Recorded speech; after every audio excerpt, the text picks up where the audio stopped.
Hello, my name is Ryan Kimura. I'm the lead installation technician and certification trainer here at SportsArt America.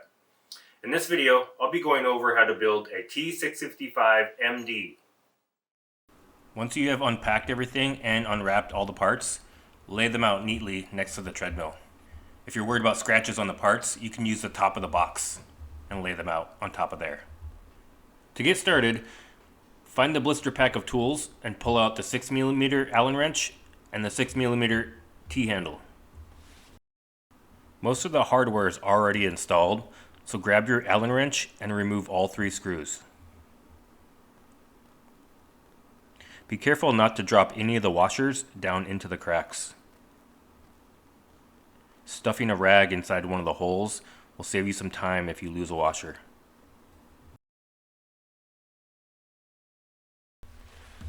Okay, now we're going to do the same thing on this side. We're going to remove all 3 screws. Again, be careful not to lose any of the washers.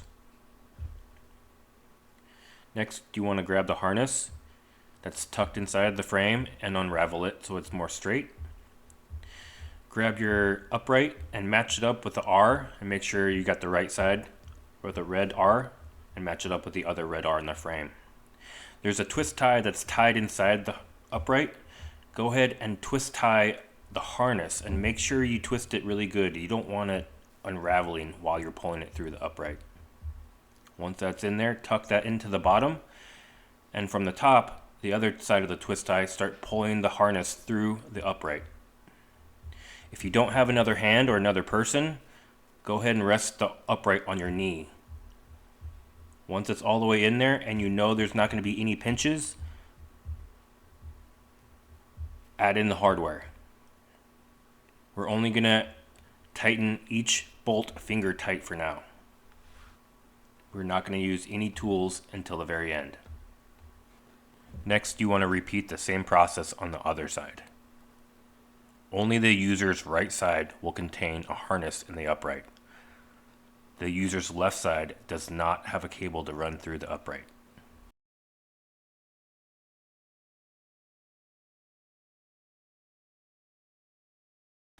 Now that both uprights are on, and before we put the display on, we need to add in the sweat guards. The larger will go on first, and that goes all the way down to the hood cover. The smaller ring stays up top, so keep that near the screw holes. There's no left and right, so each side is universal.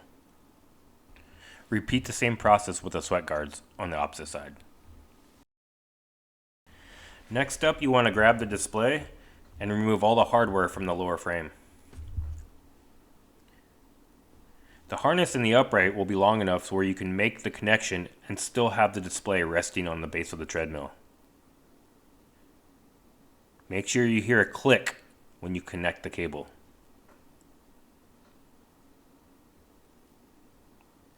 Carefully add the slack back into the upright and make sure you do not pinch the cable. This is the reason why we have the uprights only finger tight, so the display can go into the uprights a lot easier.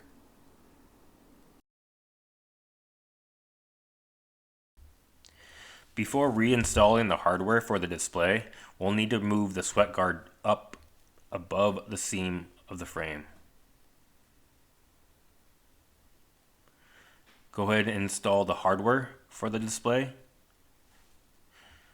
And remember, we're not using tools yet, and we're only going to be finger tight on all the hardware.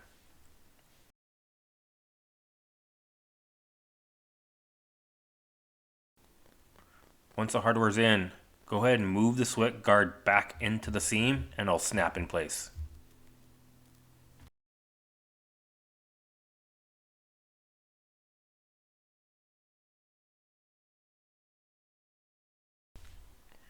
Repeat the same process on the opposite side. Remember to bring the sweat guard above the seam before installing the hardware. Once the hardware's in, go ahead and bring the sweat ring back down and snap it into place on the seam of the frame.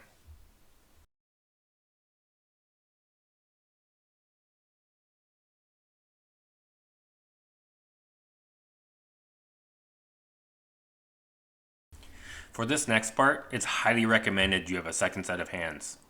The side handlebars come fully assembled and can be very cumbersome if you have to deal with it alone. To start off the installation, remove the 4 bolts on the front side and the 4 bolts on the rear side.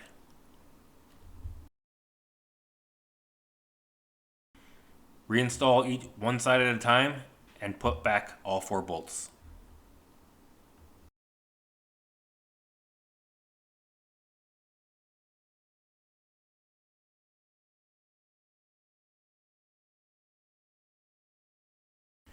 Before installing the other side of the handlebars, we'll need to add in the crossbar. Remove the hardware that's installed into the frame, add the crossbar, and reinstall the hardware. This screw has a curved washer on it, so make sure it curves around the bar before tightening down. Remember, we're not using tools yet, and we're only doing finger tight screws.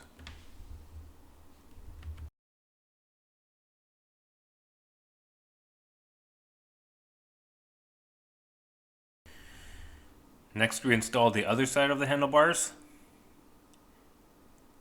And we're going to repeat the same process, but make sure to install the crossbar on this side before installing the lower frame bolts.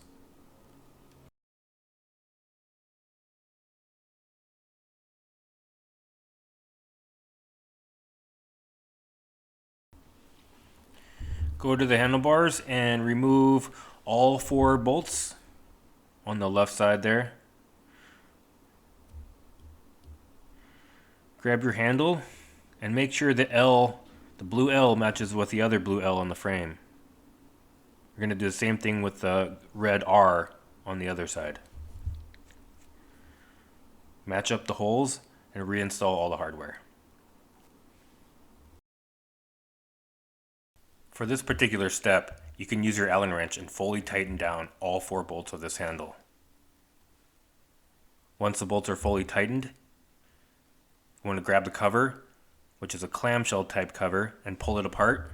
We're going to use the smaller size cover. Install the cover as shown and use the provided screws to tighten down the cover. The larger cover will be installed near the rear of the handlebar. It's also a clamshell type cover and can be pulled apart easily. The cover is marked with an L, so make sure you install it on the left side. Install the cover and use the provided screws to tighten it down.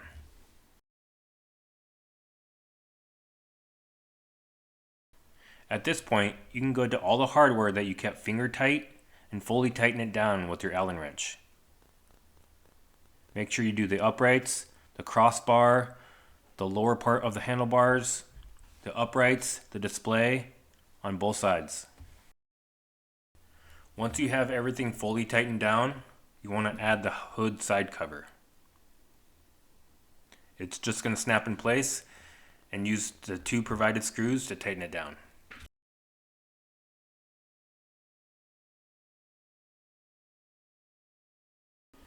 Here we have some screw cap covers. There's going to be a larger size and a smaller size cap. The larger size cap will go onto the silver colored screws shown here.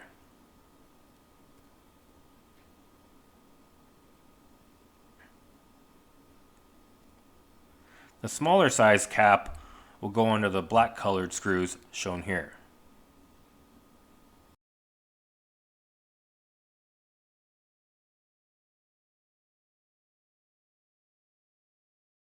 Here we have the screw caps for the display hardware.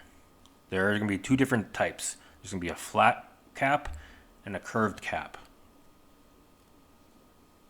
The curved cap will go onto the front hardware, and the flat cap will go onto the inner hardware, shown here.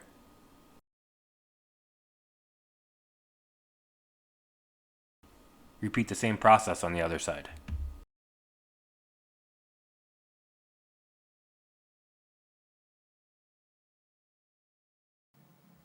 On behalf of SportsArt, I want to say thank you for watching. In this video, I covered how to build a T655MD, as well as how to install the medical handrails.